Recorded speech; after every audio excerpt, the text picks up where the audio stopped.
এই গতকালকে একজন আমাদের নালতাবাড়ি একজন মারা গেছে অ্যাক্সিডেন্ট করে। কার মৃত্যু কখনো সে কেউ জানে না।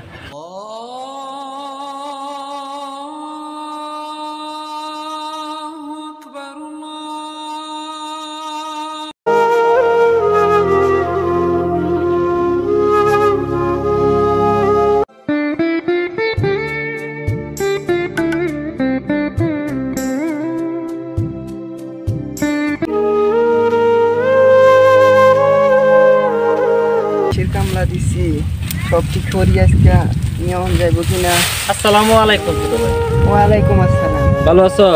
হ্যাঁ আমি তো ভালো আছি, আপনি কিরকম আছেন? আলহামদুলিল্লাহ, আল্লাহ রাখছে ভালো। কাজ করতেছো? হ্যাঁ এই কাজ করতেছি। আসলে সময় শেষ, আসলে নামাজটা পড়ে আসি। নামাজে তো যাওনি লাগে, আমি তো কামলা দিছি মাইসের, চাইলেই তো আর যাওন যায় না, হয়তো মালিকে কিছু নামাজে গেলে বলতেও পারে না। আসলে মালিককে তুমি যদি নামাজ পড়ার জন্য যে সময় নষ্ট হবে এর জন্য মালিককে কিছু বলবো না। যে আমাদের অনেকে দেখা যায় আসলে ক্ষেত কামারে যারা কাজ করে এরা ভাবে যে আসলে গৃহস্থ হয়তো বা মালিকে কিছু বলবো নামাজ পড়ার জন্য মালিককে কিছু বলবো না, বরং মালিক খুশি হবে যে নামাজটা পড়া যায় না আজকে। যাও হানতে যাই এখন মালিকে কিছু বলি না কি আর কি, নামাজ তো পড়তেই হবে।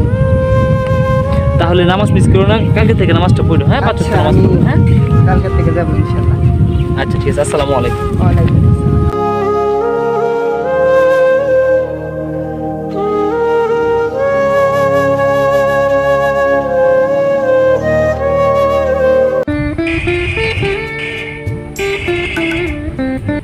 ওই দেখ আইতাছে নমজের কথা কই। আয়ার দে আয় কি কই হনি। আসসালামু আলাইকুম। ওয়ালাইকুম আসসালাম। বাইরে চলো নামাজটা পড়ে আসি। ভাই শুক্রবার নমাজ তো পড়ছি। আজকে শুক্রবার নামাজ পড়তে চলবো, চলেন আসলে সময় হয়েছে নামাজটা পড়ে আসি। ভাই পর আমার একদিন আজকে না। আচ্ছা ঠিক আছে। আসসালামু আলাইকুম। এই যে ফুলা হ্যাঁ বুঝলি না।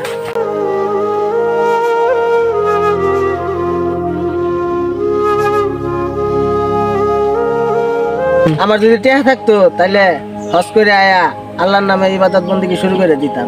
তুমি যাইবা হজ করবার জীবনে তাহলে মসজিদও একদিনও গেছো না। আজকে যে শুক্রবার জুম্মার নামাজটা গেল, জুম্মার নামাজটা পড়ছো? ফালায়া বেটা তোর টেয়া থাকলে কি তুই হজ করা যাইবে? আগে ভালো মানুষ হ, নামাজ পড়া শুরু কর।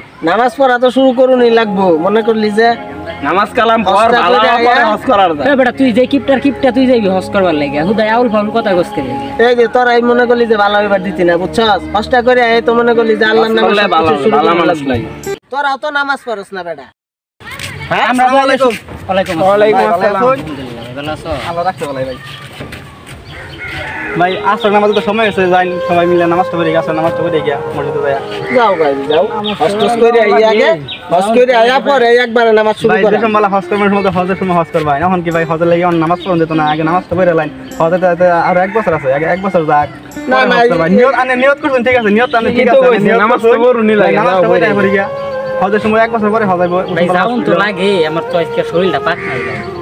আমি ইনশাআল্লাহ কালকে থেকে চেষ্টা করব। তো কাজ আছে ভাই, তুমি আজকে নামাজটা পড়ে আয় গা, আমি দেখি হজ করে আয়া পরে আমার নামাজ কালাম শুরু করুন লাগবো। ভাই নামাজ পড়তে মাত্র আসর নামাজ হলো 4 রাকাত, মাত্র 5 মিনিট সময় লাগে। আসসালামু আলাইকুম। ওয়ালাইকুম আসসালাম। কেমন আছেন আপনারা? আলহামদুলিল্লাহ ভালো আছেন? ভালো আছেন হুজুর আপনি? ভালো আছো তুমি? এই তো আল্লাহ রাখতে ভালো। ভালো আছেন ভাই? এই তো আলহামদুলিল্লাহ। সবাই চলি আমরা আসলে নামাজটা পড়ি মসজিদে। তো ভাই আমার একটু সমস্যা আছে তো আজকে শরীরটা ভাই পাক করতে নাই। আচ্ছা শুনো ছোট ভাই, তোমার এই আমরা যারা মুসলমানের সন্তান আছি, এই আমরা কার মৃত্যু কখন কেউ কিন্তু জানে না। জি ভাই।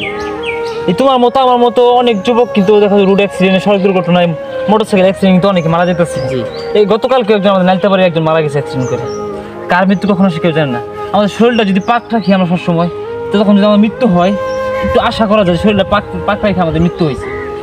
আমরা চেষ্টা করবো শরীরটা পাক রাখার জন্য। যেহেতু আজকে পাক নাই, এরও কিছু নিয়ম কানুন আছে আমাদের ইসলামে, এরও কিছু নিয়ম কানুন আছে, এইভাবে নামাজ আদায় করা যায় যেহেতু পাক নাই। তোমার কি সমস্যা? ভাই এই ভাই তো কইতাছে ভাই বলে হজ করে একবার নামাজ পড়া যাইবো। আচ্ছা না বলছি সমস্যা নাই, যেহেতু নিয়ত রাখা ভালো। আচ্ছা দেখো, আমাদের ঘরের পাশে মসজিদ, আজকে শুক্রবার পবিত্র জুমা মুবারক। আজকে অনেক যুবক নামাজ পড়ে নাই, কিন্তু ঘরের কাছে মসজিদ যদি আমরা নামাজ না পড়ি, আমরা যে হজ করার যে আশা করতেছি এরকম হজ কিন্তু আল্লাহ সুবহানাহু ওয়া তাআলা চায় না। আমাদের বাড়ির পাশে কিন্তু আমাদের ঘরের পাশে মসজিদ, আমরা এই মসজিদ যদি আমরা মসজিদে আবাদ না করি, এই মসজিদে আমরা 5 ওয়াক্ত নামাজ না পড়ি, তাহলে আমরা যদি 5 ওয়াক্ত নামাজি না হইতে পারি, তা আগে আমাদের নামাজি তুই ইমানদার, তুই ইমান শক্ত করতে হবে, তারপর আল্লাহ তাআলা আমাদের বলছে সামর্থ্য থাকলে হজ করো, হজ করতে দাও। তা আমরা 5 ওয়াক্ত নামাজ পড়বো। হজ তুমি করতে পারবা, সমস্যা নাই, এটা কোনো ওই না, ইসলামে যে তোমার বাধ্যতামূলক না। যার উপর হজ ফরজ তার জন্য হজ করার দরকার। আমাদের সবার উপরে তো হজ ফরজ না, কিন্তু আমাদের সবার উপরে কিন্তু 5 ওয়াক্ত নামাজ ফরজ। এটা ধনী গরিব কোনো ভেদাভেদ নাই, এটা সব সমান। 5 ওয়াক্ত নামাজটা সবার জন্য ফরজ, কিন্তু হজটা কিন্তু যাদের অর্থ, যাদের সামর্থ্যবান তাদের জন্য কিন্তু হজটা আল্লাহ তাআলা বাধ্যতামূলক করছে। তা আমরা আগে 5 ওয়াক্ত নামাজ পড়বো সবাই, 5 ওয়াক্ত নামাজ কায়েম করে সেরা পরে আল্লাহ যদি আমাদেরকে সামর্থ্য দেয় ইনশাআল্লাহ আমরা হজ করতে যাবো। ঠিক আছে ভাই, ঠিক আছে না? চলো আমরা সবাই নামাজটা পড়তে যাই। ঠিক আছে। হ্যাঁ, আসো।